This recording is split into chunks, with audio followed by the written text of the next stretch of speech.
Last 1 ball, 2 runs needed. The pressure's on the bowler. The environment seems to be tense. Rakesh on strike.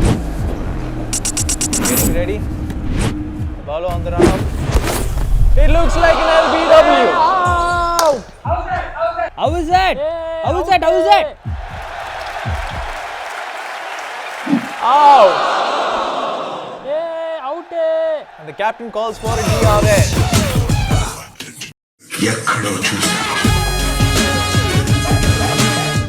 The opposing team are not satisfied with the DRS. Oh, they're picking up a fight with Rakesh. There's chaos in the field. చూసారా, ఒక చిన్న decision కోసం ఎంత పెద్ద జగడం జరుగుతుంది అని. ఇది local grounds లో ఓకే, కానీ ఇంటర్నేషనల్ గ్రౌండ్స్ లో ఇది జరగకూడదు కదా. దానివల్లనే చాలా టెక్నాలజీస్ ని ఇంట్రడ్యూస్ చేశారు. దాంట్లో ఒక ఇంపార్టెంట్ అయిన టెక్నాలజీ ఈ డిఆర్ఎస్. ఈ డిఆర్ఎస్ ఏంటని చూద్దామా. ఈ డిఆర్ఎస్ అంటే డెసిషన్ రివ్యూ సిస్టమ్. అసలు మనం ఈ టీవీలో చూసి ఈ డిఆర్ఎస్ అంటే ఏంటి అండ్ అది ఎలా వర్క్ అవుతుంది, కానీ ఇదన్నీ మనం అర్థం చేసుకోవాలి అంటే టైంలో 250 years వెనక వెళ్ళాలి. అప్పుడు రోజులో ప్లేయర్స్ అని అలానే చేస్తారు. స్టంప్స్ కి ముందు కాల్ని పెట్టి బ్లాక్ చేసి అవుట్ కాకపోయేలా యాక్ట్ చేస్తారు. దాన్ని స్టాప్ చేయడానికి 1774లో ఎల్బిడబ్ల్యూ రూల్ ని ఇంట్రడ్యూస్ చేశారు. మనమందరం అనుకుంటాం కదా ఈ ఎల్బిడబ్ల్యూ రూల్ లో ప్యాడ్ మీద బాల్ పడితేనే అవుట్ అని. అసలు రూల్స్ దాని మీద డీటెయిల్స్ గా ఉంటాయి. ఎల్బిడబ్ల్యూ కండిషన్స్ ఏంటంటే బాల్ నో బాల్ అవ్వకూడదు, ball stump line or off side pitch అవ్వాలి, లైక్ స్టంప్ బయట పిచ్ అయితే అవుట్ కాదు, మోస్ట్ ఇంపార్టెంట్గా బాల్ బ్యాట్ ఆర్ గ్లౌస్ లో first తగలకూడదు.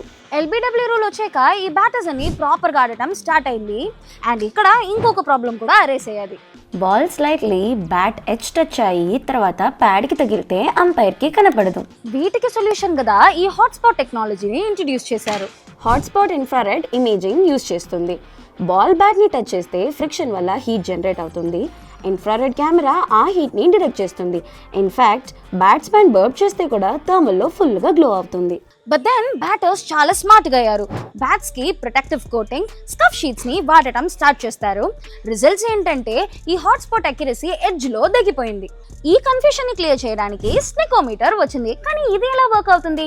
Stump mic audio side angle వీడియోని సింక్ చేసి చెక్ చేస్తుంది. బ్యాట్ బాల్ ని టచ్ చేసినప్పుడు సౌండ్ స్పైక్ అవుతుంది. ఈ అడ్వాన్స్ టెక్నాలజీని అల్ట్రా ఎడ్జ్ అని అంటారు. ఇది క్లియర్ గా చూపిస్తుంది బ్యాట్ మీద తగిలిందా లేదు ప్యాడ్ మాత్రమేనా అని. Next big challenge, okay ball bat ని తగిలిందా లేదా అని తెలుస్తుంది.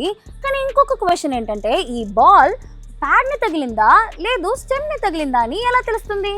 వీటిని ఓవర్కమ్ చేసేదానికే హాకీ టెక్నాలజీని ఇంట్రడ్యూస్ చేశారు. హాకీ టెక్నాలజీ ఎలా వర్క్ అవుతుందంటే గ్రౌండ్ చుట్టి 6 మోనోక్రోమ్ కెమెరాస్ ఉంటుంది. వాటిలో 3 కెమెరాస్ ఈచ్ సైడ్లో ఉంటుంది 30 degree యాంగిల్ ప్లేస్మెంట్తో. ఈ సెటప్ని ట్రయాంగులేషన్ అని అంటారు. కెమెరాస్ 300 frames per secondలో బాల్ని క్యాప్చర్ చేస్తుంది.